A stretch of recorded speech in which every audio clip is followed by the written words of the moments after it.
soy la vicepresidenta del Instituto de Orientación Profesional. Les doy la bienvenida a todos los que nos están acompañando en la charla del día de hoy.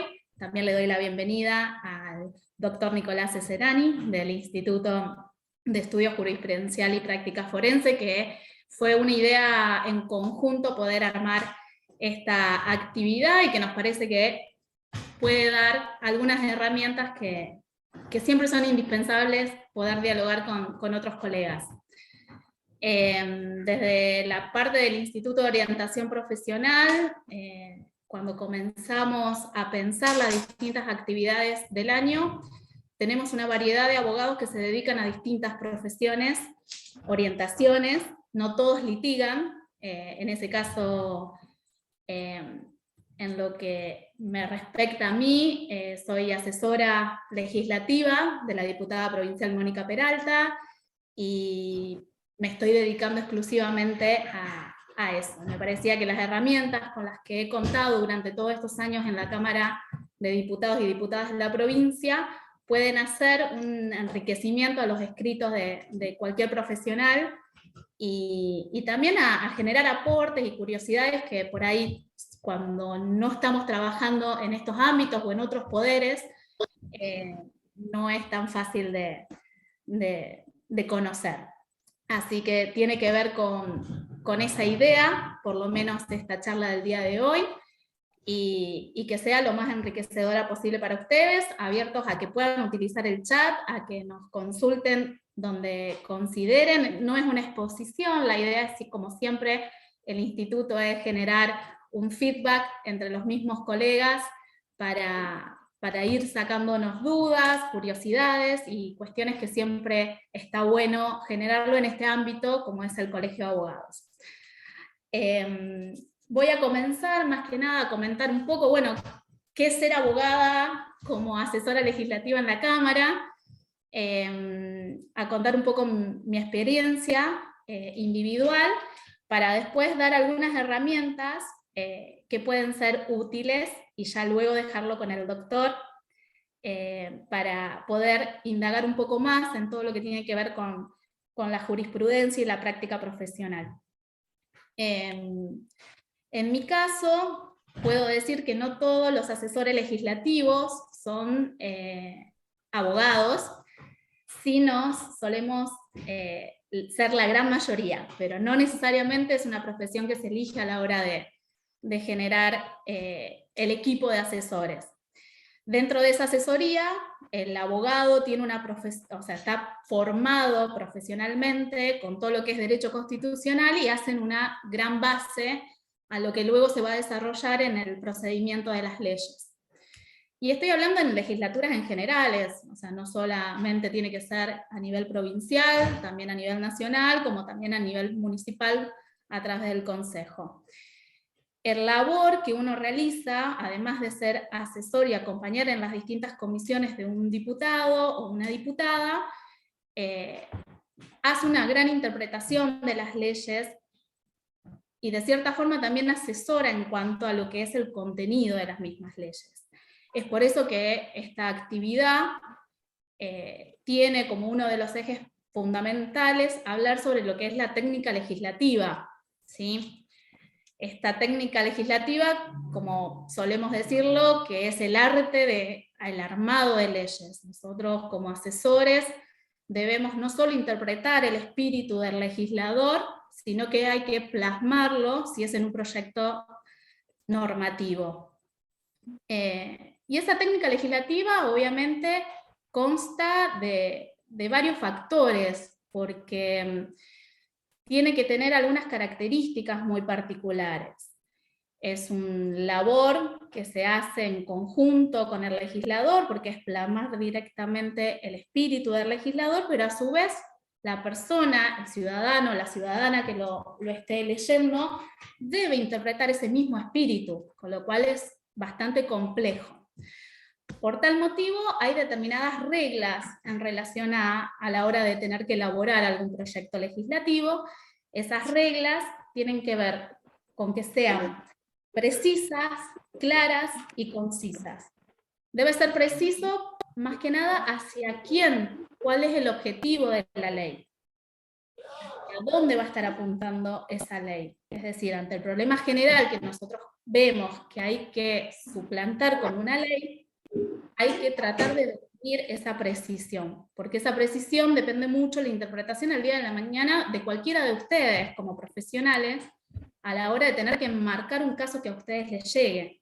De decir, bueno, utilizo esta ley, no la utilizo, bueno, es realmente interesante el tema de la precisión de una ley. A su vez tiene que ser clara, esto es algo que como abogados nos cuesta muchas veces, venimos formados con una lectura y bastante formal a la hora de tener que escribir y a la hora de tener que leer sentencias. Esto de ser claro también nos asemeja mucho a lo que es la transparencia en el ejercicio de nuestras funciones, porque es a nuestro cliente o a nuestra clienta a la que nosotros le tenemos que decir qué es lo que sentenció el juez, o qué es lo que nosotros estamos pidiendo en una demanda o en el inicio de alguna acción particular. Y creo que esto también nos tiene que a nosotros dar herramientas suficientes para empezar a pensar sobre los escritos que estamos realizando. Y a su vez tiene que ser conciso, es decir, no hablar de más, esto de las normativas que el articulado que nos dice pero no nos dice. Entonces, esto también es uno de los puntos en la técnica legislativa que se tiene que tener en presente o en cuenta. ¿Qué es lo que nos ha pasado en los últimos años con relación también a la transversalidad del lenguaje no sexista? Es también pensar en leyes que lo contengan, ¿sí? Que se pueda pensar en leyes que no sean sexistas, en leyes que no esté generalizada en lo masculino, porque ha sido siempre desde épocas de antaño generalizar algunas cuestiones y nos cuesta bastante todavía, sobre todo creo que en el poder judicial, sobre todo, nosotros como también actores del poder judicial, hacer un cambio desde ese lugar, ¿no? Es como que me parece que es interesante para poder reflexionar ese tipo de cuestiones, ¿no?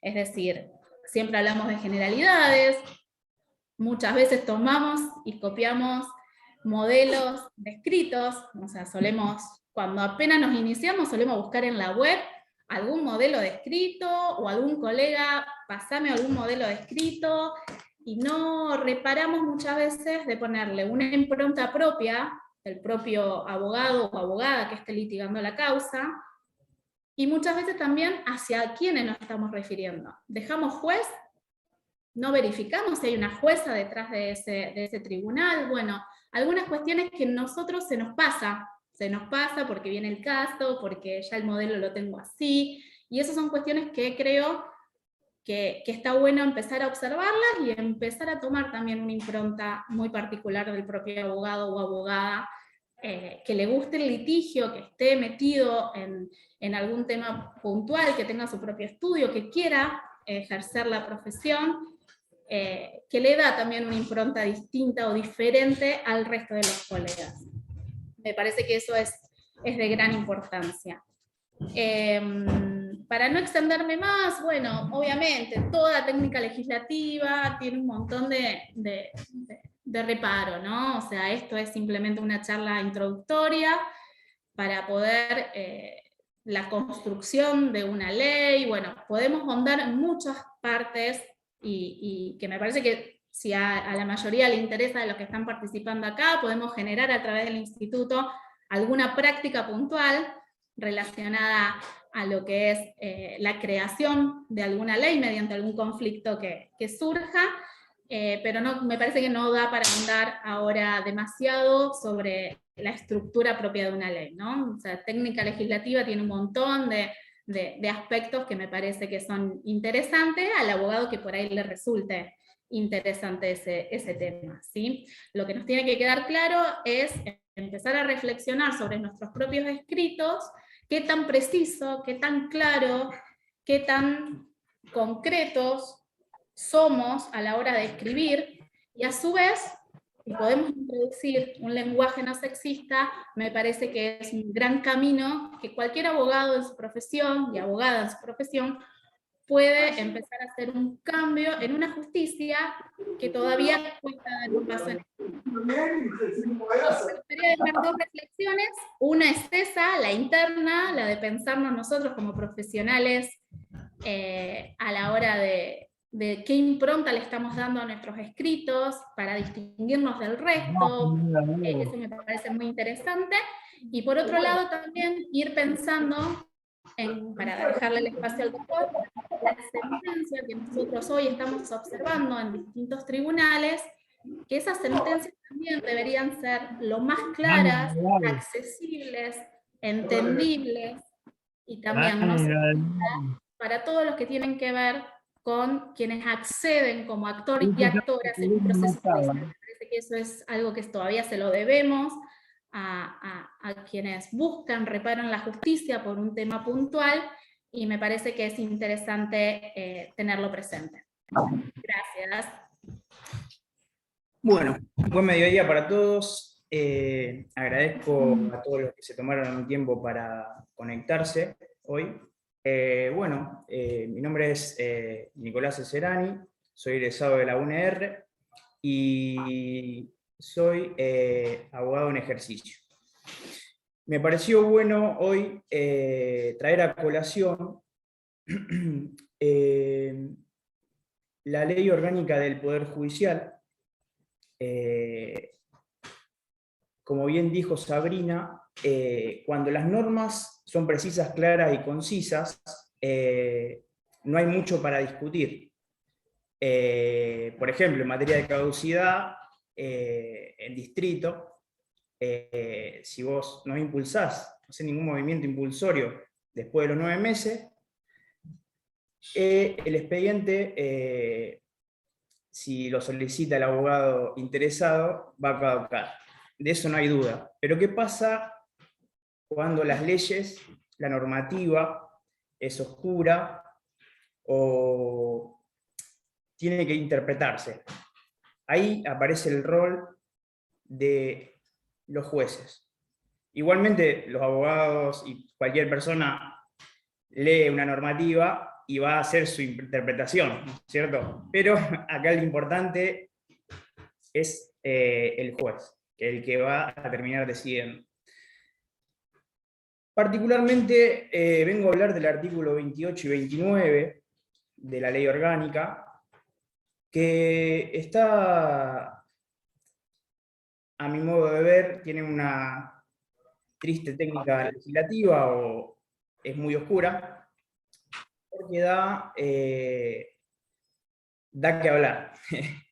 Así que particularmente el tema son los acuerdos plenos y plenarios, que están regulados no solo en la Ley Orgánica, sino también en el Código Procesal de Santa Fe. ¿Qué dice la Ley Orgánica? Nos dice que en caso de los acuerdos plenos, todas las salas de una Cámara, en la misma materia, se van a reunir para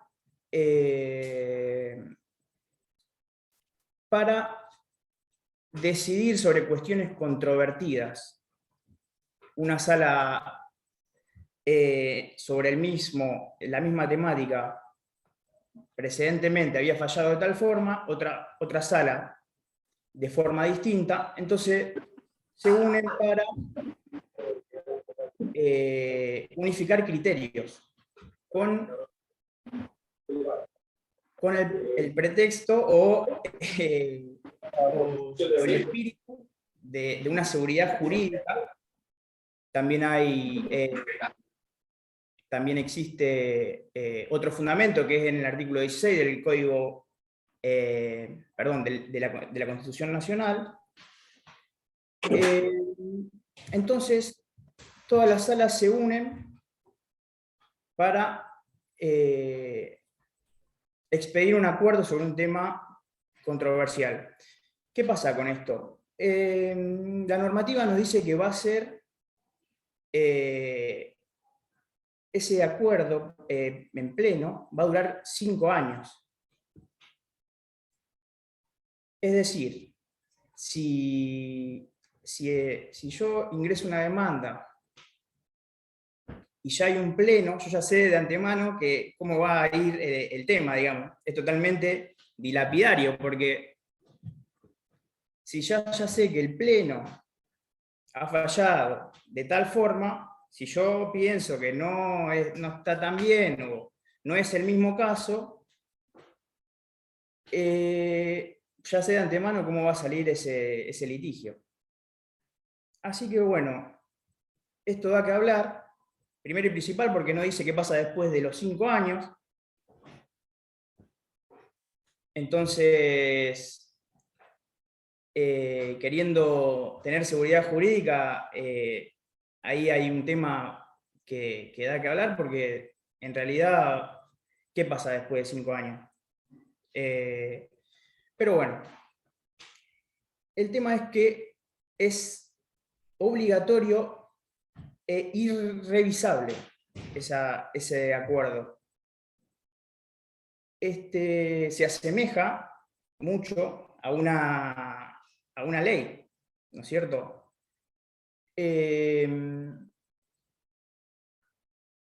Las leyes son hacia el futuro, son abstractas, no para casos concretos, y en este caso el acuerdo en pleno sería más una ley interpretativa o no sería el espíritu de un acto jurisdiccional, ¿no es cierto? Por eso hay dos corrientes, una que dice que están bien los fallos plenos, los plenarios, y otra que postulan la inconstitucionalidad de este artículo. Más que nada porque le da atribuciones a los jueces de cámara para regular o semi-regular no cuestiones concretas, sino todas las que se presenten en el futuro en esa materia que ya se han expedido, ¿no es cierto? Esto va en contra de la organización tripartita que postula la Constitución, y además desnaturaliza la función jurisdiccional, porque el artículo, por ejemplo, el artículo 116 de la Constitución Nacional nos dice que el juez tiene que fallar en el caso concreto, cuando se le presenten. Además que no existe dos casos iguales, es imposible. Si hubiera dos casos iguales sería el ejemplo de que las mismas personas con el mismo objeto y sobre el mismo hecho, ¿no es cierto? Y eso, una vez que se falló, pasaría a ser cosa jugada y no se podría, en el segundo litigio, no se podría revisar, ¿no es cierto? Acá estamos hablando de que no existen dos casos diferentes, ya, por ejemplo, tendrían que ser diferentes personas o diferentes hechos. Además que cada juicio es completamente diferente al otro. Si en el primer juicio, por ejemplo, hay una prueba fundamental que fue producida por la actora o la demandada, que sella el resultado del juicio, y en un segundo que sería parecido, pero esa prueba o no se produjo o no se ofreció, si bien son parecidos, no fue probado el hecho clave del juicio, que sellaría contrariamente la suerte de ese litigio. Así que bueno, no es para agotar el tema, sino que es para traerlo a colación, y este sería un claro ejemplo en donde la ley no es clara, ni concisa, ni precisa, sino que según ese artículo hay diversas opiniones cada una avalando una distinta postura, y que podría, y que según cómo te pares o cómo lo fundamentes, va a tener uno la razón u otro la razón. Así que bueno, era para eso, no sé si tienen alguna pregunta.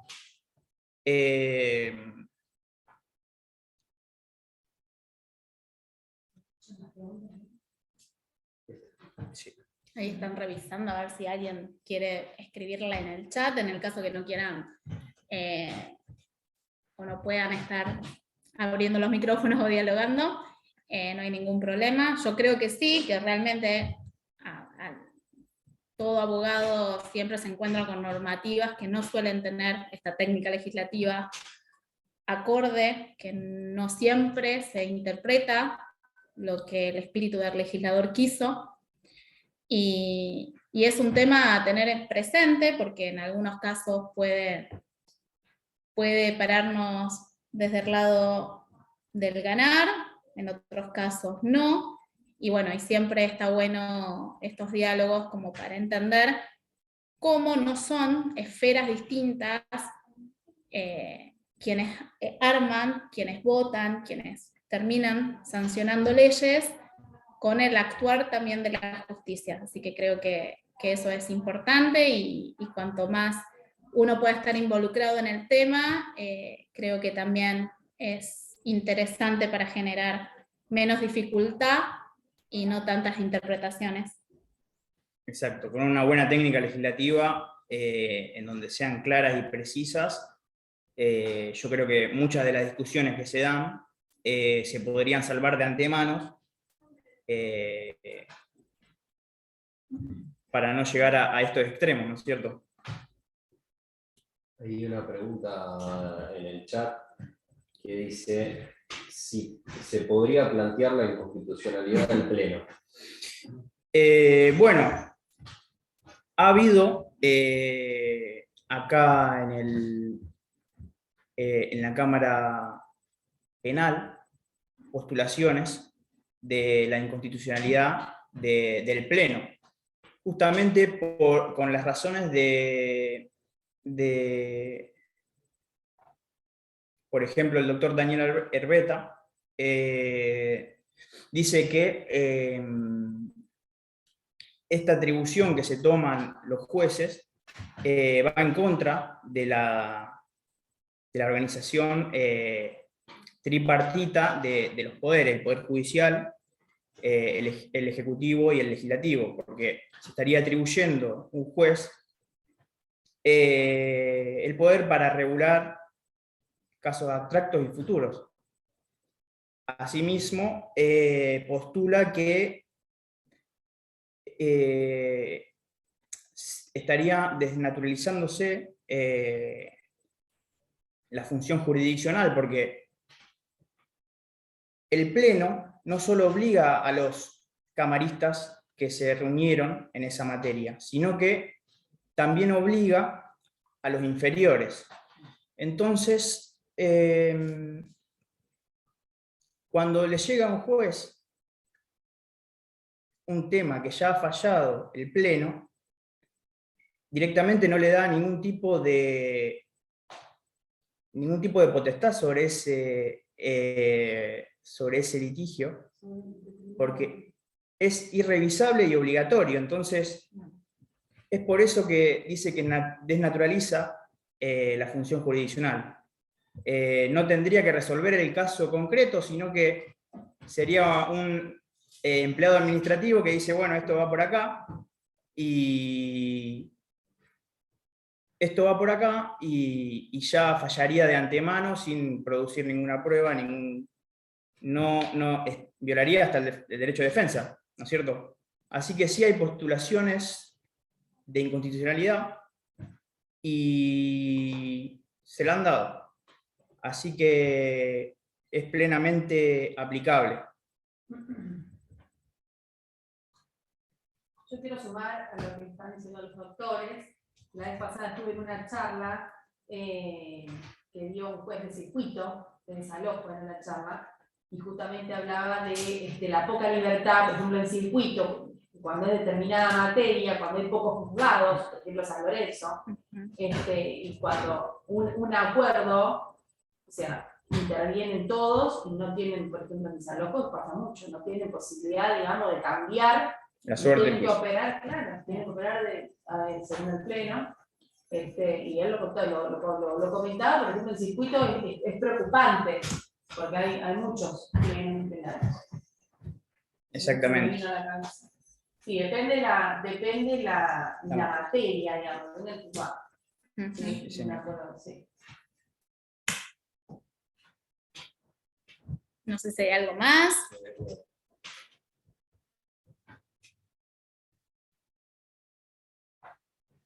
¿Tenés algo más?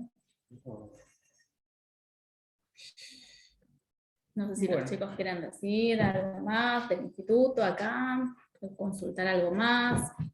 La verdad es que un tema, yo llegué tarde, pido disculpas, discutiendo en el tribunal, pero bueno, la verdad es que un tema que está, les agradezco como bueno, el presidente del instituto, es un tema súper interesante.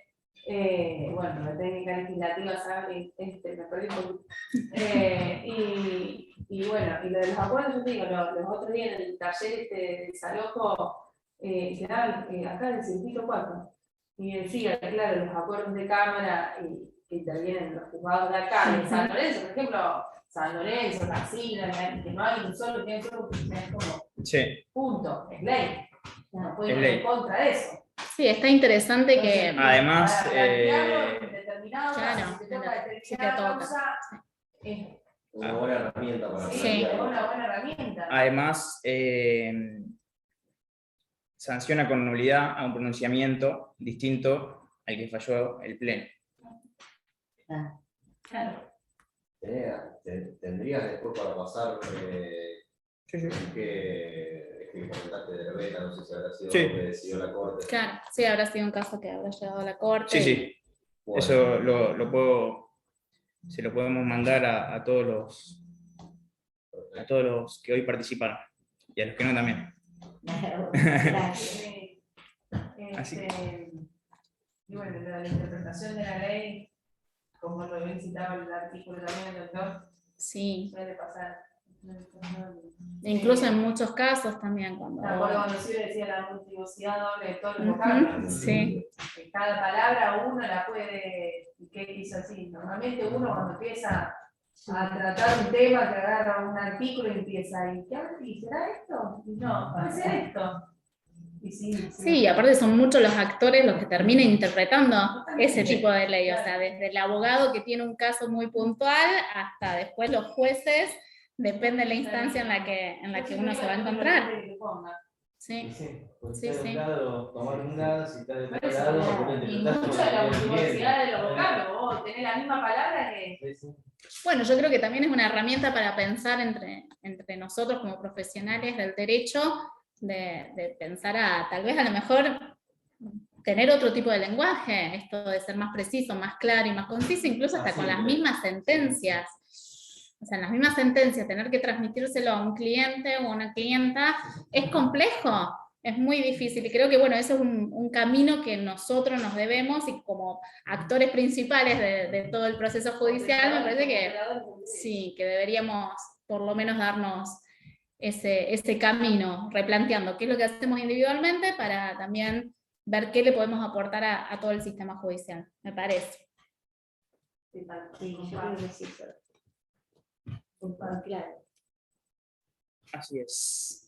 Así que bueno. Bueno, si no hay más dudas o consultas, obviamente nos escriben por los grupos de WhatsApp que tenemos del instituto, están todos bienvenidos para poder ver si quieren profundizar en algún tema puntual de estos que hablamos hoy, y nos encontramos en los próximos encuentros que tengamos.